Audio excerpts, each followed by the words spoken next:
This is an exclusive interview with diaspora Gambian Mr. Ousman Bah, a technology entrepreneur and the CEO of the Indian Institute of Hardware and Technology, the Gambia. Gynako editor Yusuf Taylor met the US-based technology entrepreneur at the African Princess Hotel, where they talked about his passion for technological innovation, leadership, his values, and the Gambia's national development. In this interview, we talk about the internet and technological innovation in the Gambia. There's a frustration out there for the society that you can create something to solve that frustration.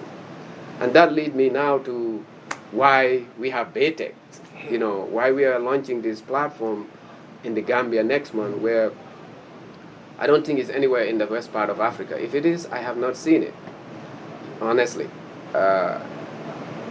When people are looking for money, I always tell people it's very difficult to go after money and find it. So try to find a problem that you can solve that would benefit the society. You would be rewarded handsomely. Just let's take a step back and look at Elon Musk at Tesla. Okay, Elon Musk. He created an electric car. It's like saving money. People, instead of buying fuel, you charge your car, you can drive 300 miles, 400 miles before you charge it again. Yes. Right? So what happened? He's been rewarded. He's probably one of the wealthiest men in the world. Right? Let's look at Mark Zuckerberg at Facebook. What he did, connect people. You can be anywhere in the world, do a live stream video, connect to your family, your kids. Where is he now? So then you look at Microsoft, Bill Gates.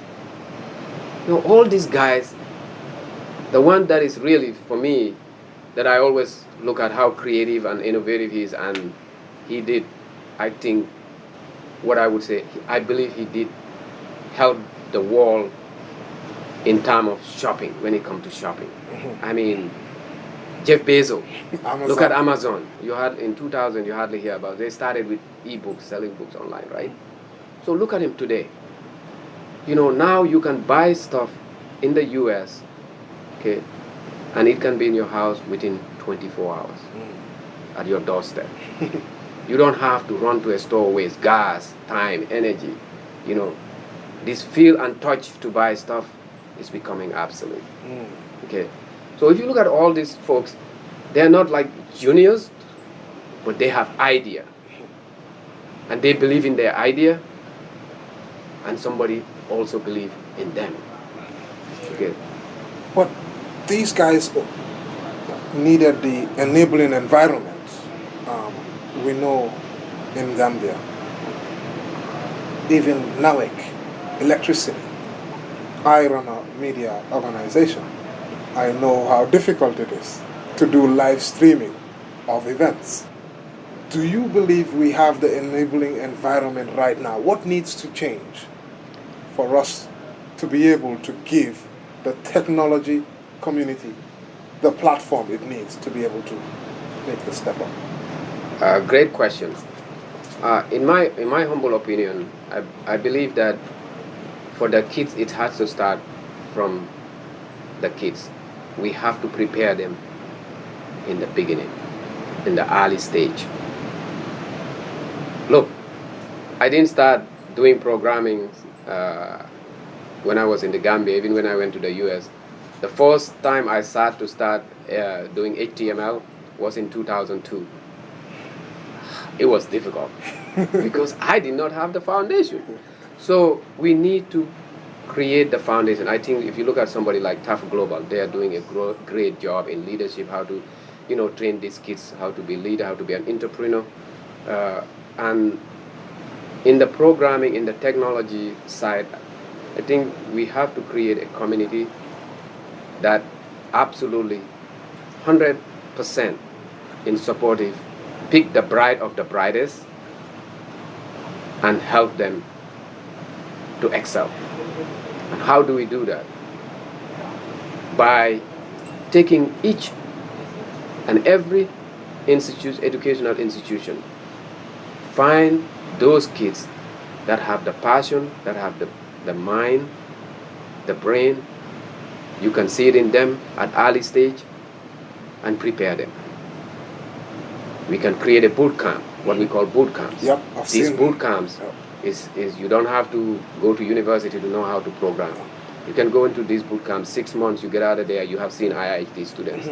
You start training them at grade 7, grade 6, all the way. By the time they get to finishing grade 12, these guys would be juniors. Okay, and the other thing, I think also we need to take some of the best we have and send them to abroad to study special skills. Like, let's talk about artificial intelligence.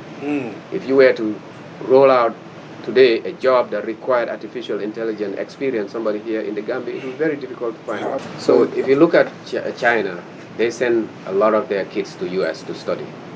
And when they finish, most of them go back and develop this technology. China in the early 80s, in 1980, 82, 84, these guys were nowhere close to where they are today. Nowhere. But look at China just the last 10 years.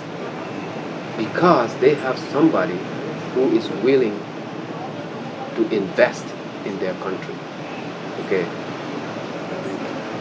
So we just have to help the young kids. It's all boiled down to do we believe in the next 30 years, where do we want to see this country? Okay. Because our time, honestly, is past. Yeah. Okay. Today, if we were to say, okay, the next 5 years, we want to graduate 500 Gambians who absolutely specialize nothing in but software development.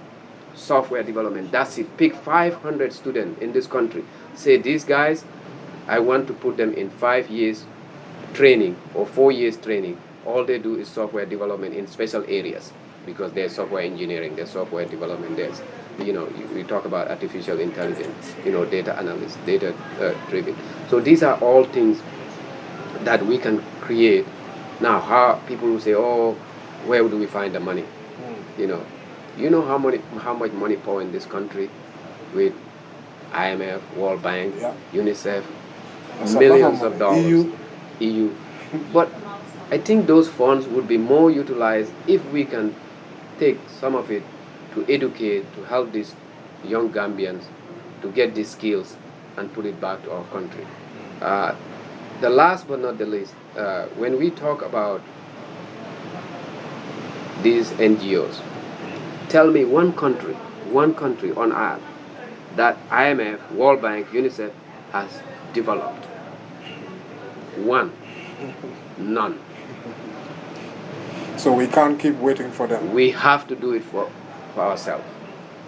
Nobody will do it for us. Yep. And this is what I keep on telling people every single day at IIHT. One question which I had for you is about the internet, which is certainly one of the most crucial things now.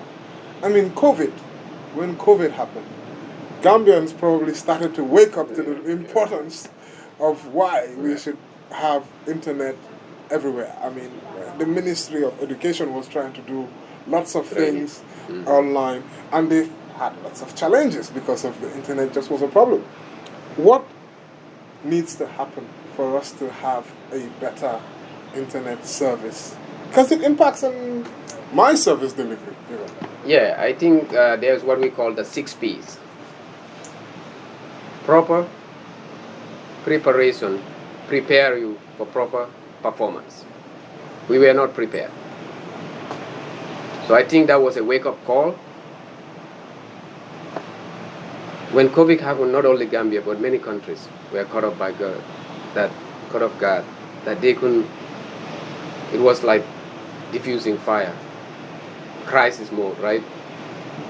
So what our country should do in time of internet, I think we need to explore several options. One is our infrastructure.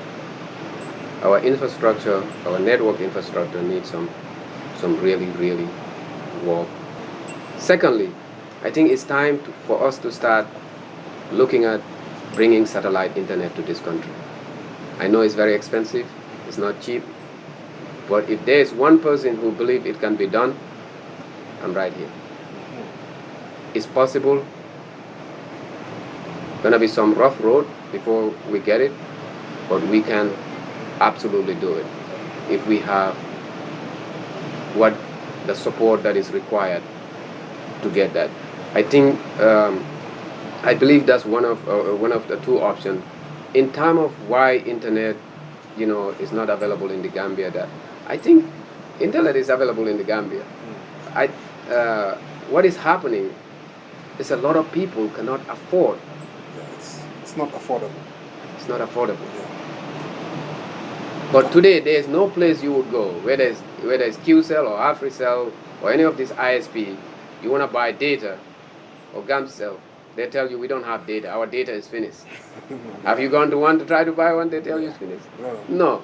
So I don't believe it's just the lack of internet. I think it's lack of sustainability and reliability of the internet. I think that's the main and that has to do most of it with the networking, the network side of it, the infrastructure. We need to invest in technology. Because one of the ISPs should always have a backup. I think that's within the regulations, but that rarely happens.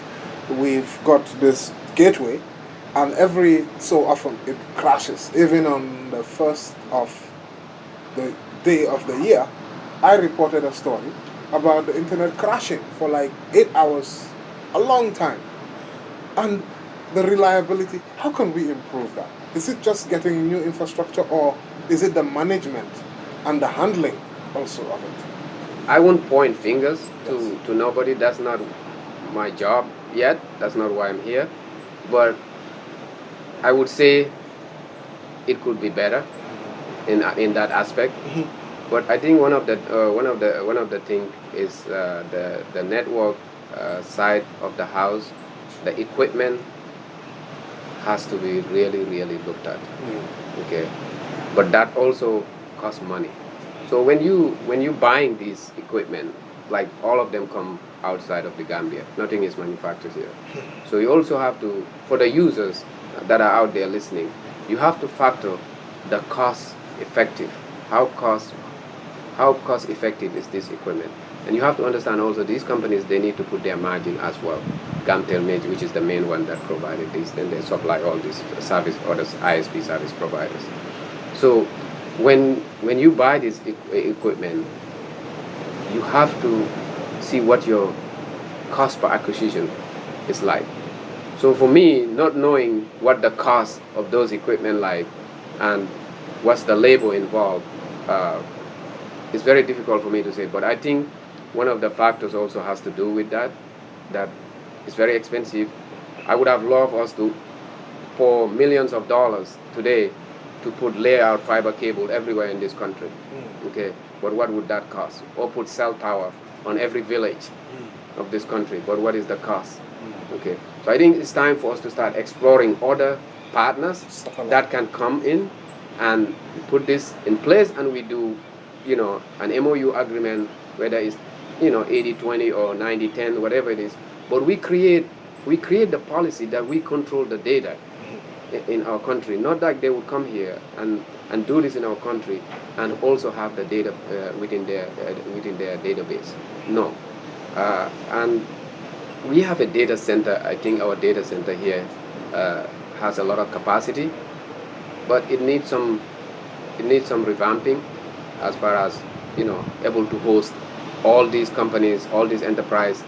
Their data should be able to host it here in the Gambia. But most companies, they host their thing out of the Gambia because we don't have a data center that is really functioning properly that can able to host these networks, or ISP network in the country. It doesn't exist. So everybody, hosting. If you say where's your domain hosted, now they will tell you abroad. Even I have a lot of domain for my customers. I host all of them in the U.S. I'm not hosting anything here in the Gambia because I don't have a place that is secure that I feel they can host. Reliable enough. Yeah, so that's something we definitely need to work on. Fantastic. Yeah. So IIHT, I mean, this is where our journey started, me and you, I think. Yeah, So 3 years ago. what's happening with IIHT now? The last time, I know you're doing quite a lot of things. You've graduated Over 1,000 people since we started. a lot of within the space of 3 years. Yeah. What next with IIHT? What's the next plan? What's the We really want to apply for University College. That's with NACA. We want to explore that option.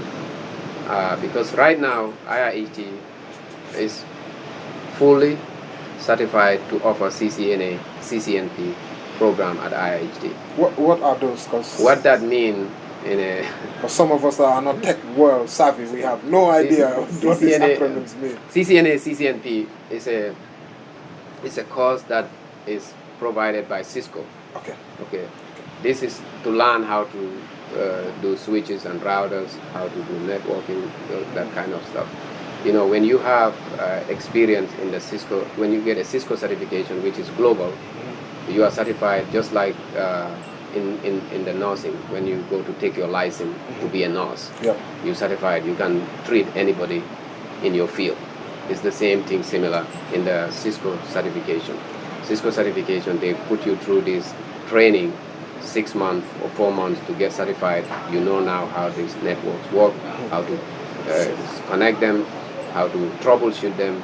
This is what that program offers in a nutshell. It's a very good program. Now, we are certified by them. We are partner of Cisco now. So we have gone through all the requirements that they need. They requested in order to become a certified partner. So we have now our certificate. That was what you saw there that day. So a lot of people are calling us for that. So we have a program starting in May. That's a new program. Yes, the CCNA. And the other thing is there's the diploma from UK, level 4 and level 5.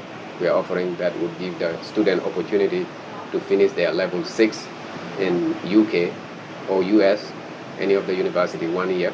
They will get their bachelor's.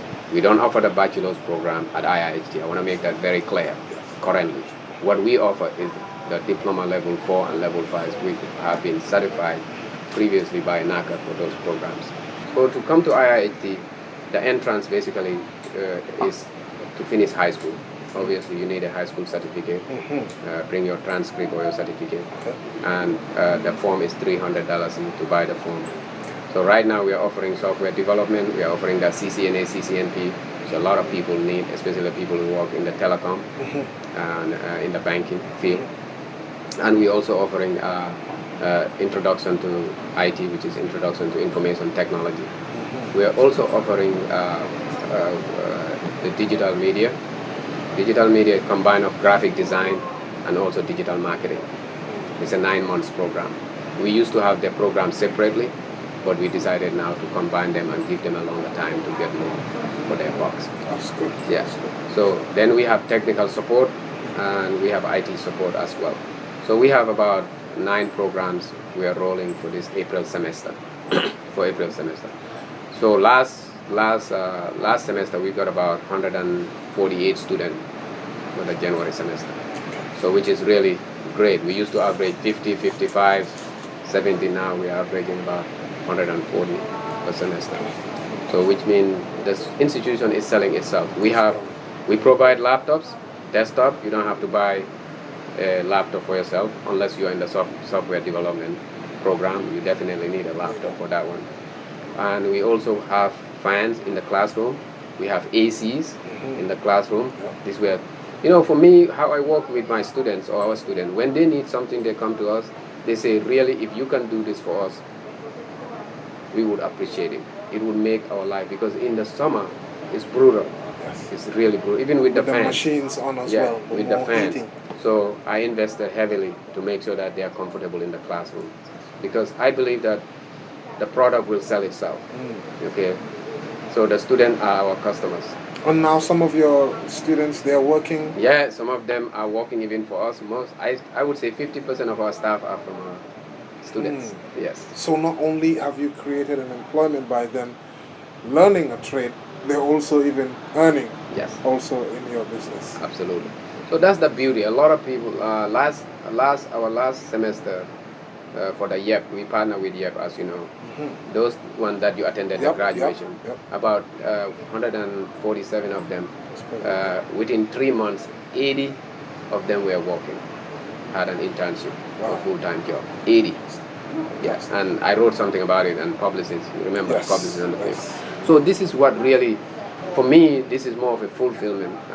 It's very fulfilling when I see somebody who never thought they have a chance that they can find a job or study the field that they really want, and I'm able to provide that, and at the end of the day they can find a job, put a food on the table for their family. For me, that really, really inspired me and made me feel good. That's all we have for you on this video.